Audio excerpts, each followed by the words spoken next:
사랑하는 성도 여러분 반갑습니다. 8월 20일 금요일 말씀 묵상 시작하도록 하겠습니다. 오늘 함께 보실 말씀은 호세아서 5장 8절에서 마지막 15절에 나와 있는 말씀입니다. 말씀을 제가 읽도록 하겠습니다. 너희가 기브아에서 뿔나파를 불며 라마에서 나팔을 불며 벳 아윈에서 외치기를 베냐민아 내 뒤를 쫓는다 할지어다. 벌하는 날에 에브라임이 황폐할 것이라. 내가 이스라엘 지파 중에서 반드시 있을 일을 보여노라. 유다 지도자들은 경계표를 옮기는 자 같으니 내가 나의 진노를 그들에게 불같이 부으리라. 에브라임은 사람의 명령을 뒤따르기를 좋아하므로 학대를 받고 재판의 압제를 받는도다. 그러므로 내가 에브라임에게는 좀 같으며 유다 족속에게는 썩이는 것 같도다. 에브라임이 자기의 병을 깨달으며 유다가 자기의 상처를 깨달았고 에브라임은 아수르로 가서 야렙 왕에게 사람을 보내었으나 그가 능히 너희를 고치지 못하겠고 너희 상처를 낫게 하지 못하리라. 내가 에브라임에게는 사자 같고 유다 족속에게는 젊은 사자 같으니 바로 내가 움켜갈지라. 내가 탈취하여 갈지라도 건져낼 자가 없으리라. 그들이 그 죄를 뉘우치고 내 얼굴을 구하기까지 내가 내 곳으로 돌아가리라. 그들이 고난받을 때 나를 간절히 구하리라. 아멘. 오늘 주어진 본문 말씀에 의지해서 내 얼굴을 구하기까지 라고 하는 제목으로 말씀 묵상 진행하도록 하겠습니다.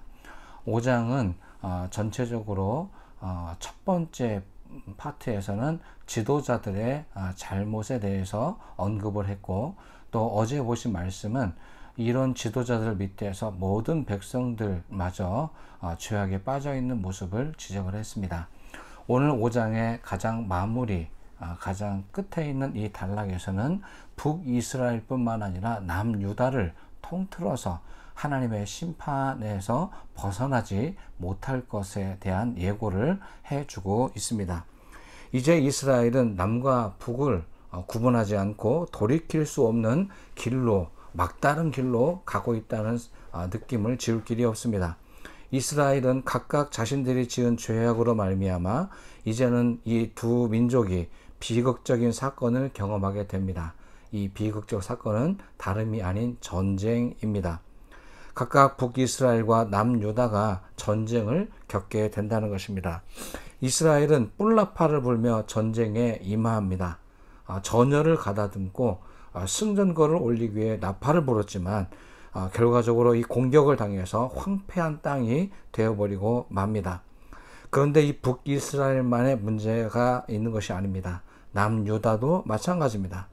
이 두 백성, 하나의 민족이었지만 분리되어 있는 이 남과 북의 이 이스라엘 민족은 둘 다 하나님의 말씀을 거역하고 둘 다 하나님께 심판을 동일하게 받고 있는 것입니다. 특별히 오늘 각 유다와 이스라엘의 대표자들에 대해서 오늘도 한 가지씩 구체적인 죄악을 기록해 놓고 있습니다.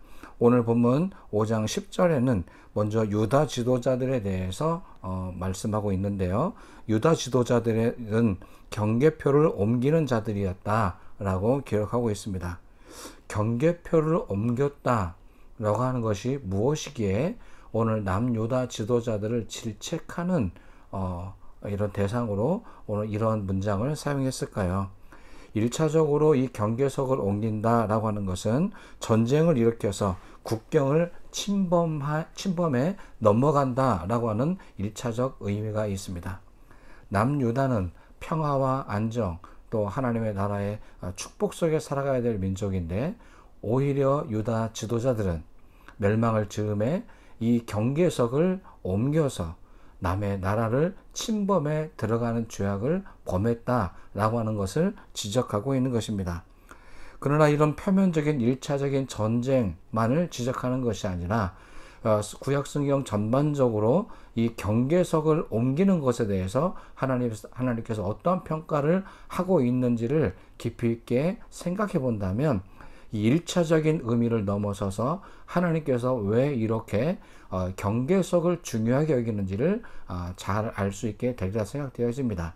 그래서 하나님께서 이 경계석에 대한 부분을 가장 먼저 언급하신 성경의 인물은 모세라고 저는 기억을 합니다. 하나님께서는 모세에게 이 경계석을 옮기지 말 것을 명령하셨습니다. 그러면서 그 이유에 대해 모세에게 설명을 하셨을 때 땅은 하나님께서 허락해 주신 것이기 때문에 더 이상 욕심을 내지 말라는 의미에서 하나님이 정해 주신 이 경계석을 옮겨서는 안 된다라고 가르쳐 주었던 것입니다. 또한 동시에 이 경계석은 약자들을 보호하기 위한 목적이기도 합니다. 나보다 힘이 약한 족속이나 그 백성들의 경계석을 넘어가서는 안 된다라고 하는 의미는 그 약자들의 최소한의 삶의 공간을 침범해 들어가지 말아서 그들의 삶의 기본권을 보장해 주고자 하신 하나님의 깊은 뜻이 있다고 할 수 있을 것입니다. 또 하나의 뜻을 살펴본다면 이스라엘 백성은 눈에 보이는 땅을 의지하는 것이 아니라 보이지 않지만 하나님을 의지하라라고 하는 더 궁극적 의미가 담겨 있다고 할 수 있을 것입니다.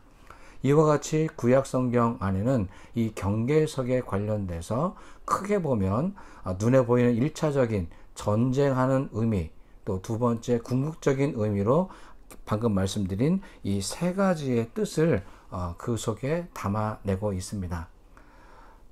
남유다의 지도자들이 이러한 하나님의 뜻을 알지 못했을까요? 저는 그러지 않았을 거라고 생각합니다.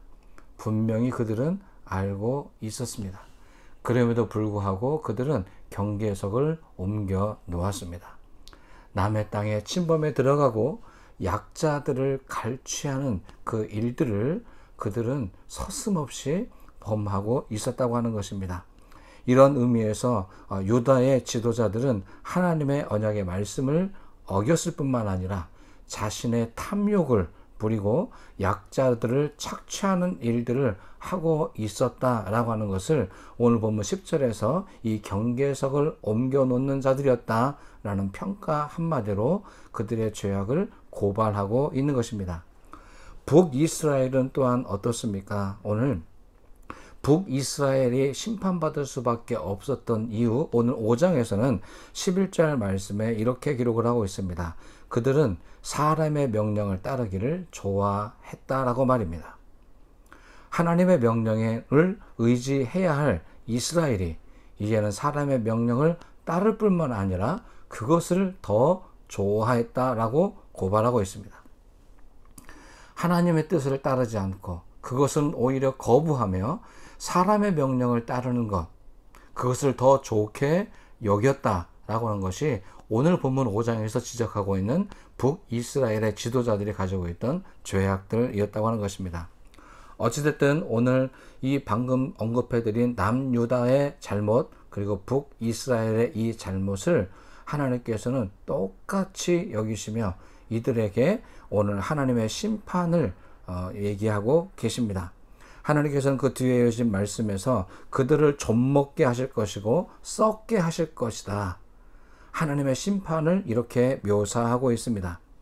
왜 이렇게까지 이스라엘을 썩게 만들고 좀먹게 만들면서까지 하나님께서 이 북이스라엘과 남유다에게 심판하는 모습을 하나님께서 보여주셨을까요?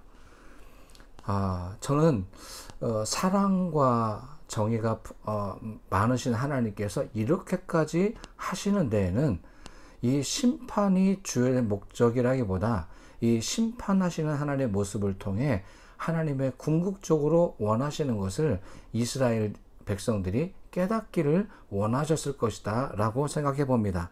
그것은 오늘 본문 후반부 14절 15절 말씀에도 읽어보면 누구라도 이해할 수 있는 것처럼 하나님의 심판이 그 자체의 목적이 있는 것이 아닙니다.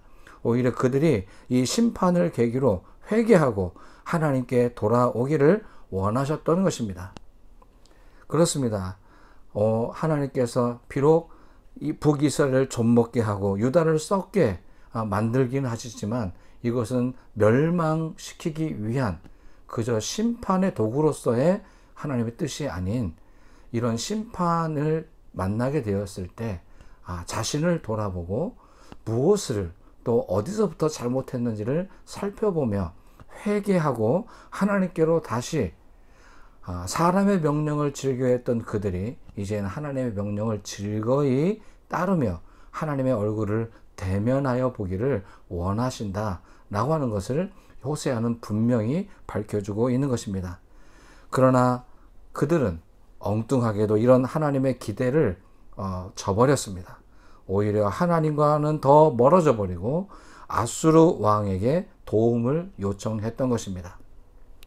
하나님이 아닌 이방 나라의 현재의 이스라엘과 유다의 어려움을 토로하고 도와달라고 요청했던 것입니다.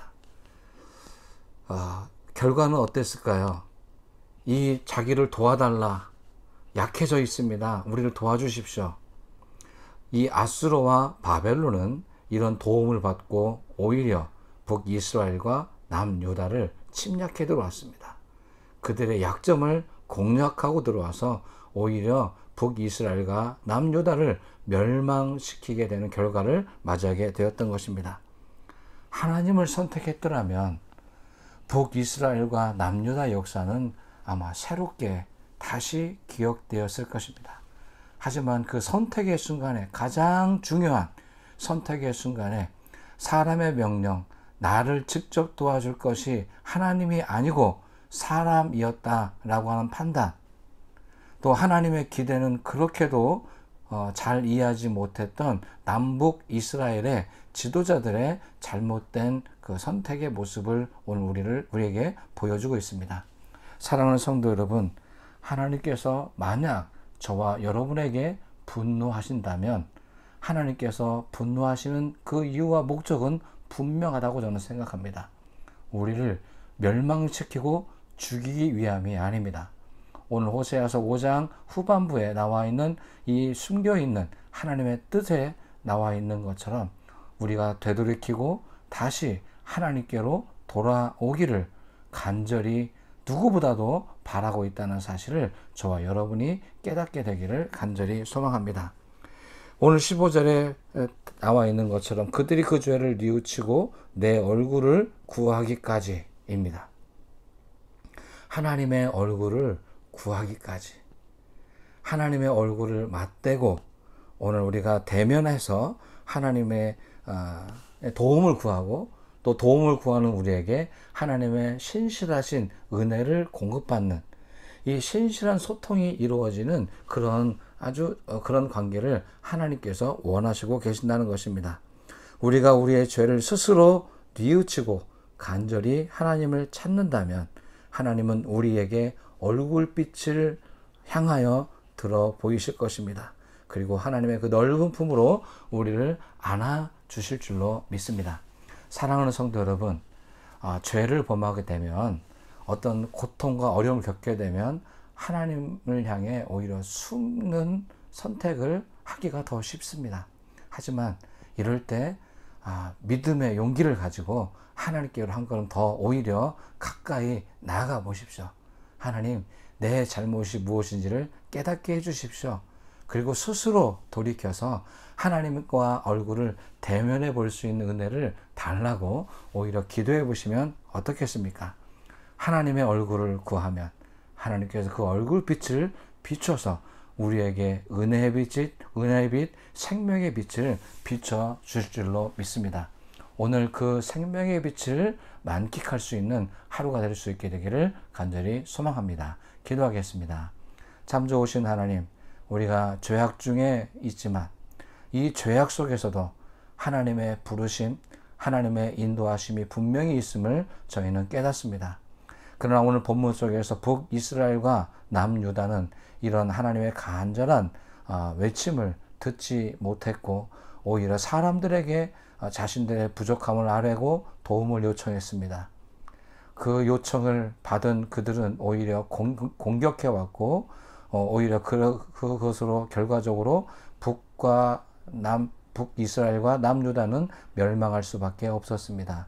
이런 멸망의 결과를 바라보면서 오늘 우리는 어떠한 선택을 하고 있었는지를 살펴보게 해 주시옵소서. 혹시 나의 선택이 멸망을 위한 선택은 되지 않았는지 살펴보며 이제 우리 스스로 돌이켜 하나님과 얼굴을 대면하는, 주님의 얼굴을 구하는 그런 하루가 되게 도와주시옵소서. 주님의 얼굴을 간절히 사모합니다. 은혜의 빛, 생명의 빛, 치유의 빛을 우리에게 비추어 주시옵소서. 오늘도 우리와 함께 해주시는 예수님의 이름으로 감사하며 기도를 드립니다. 아멘.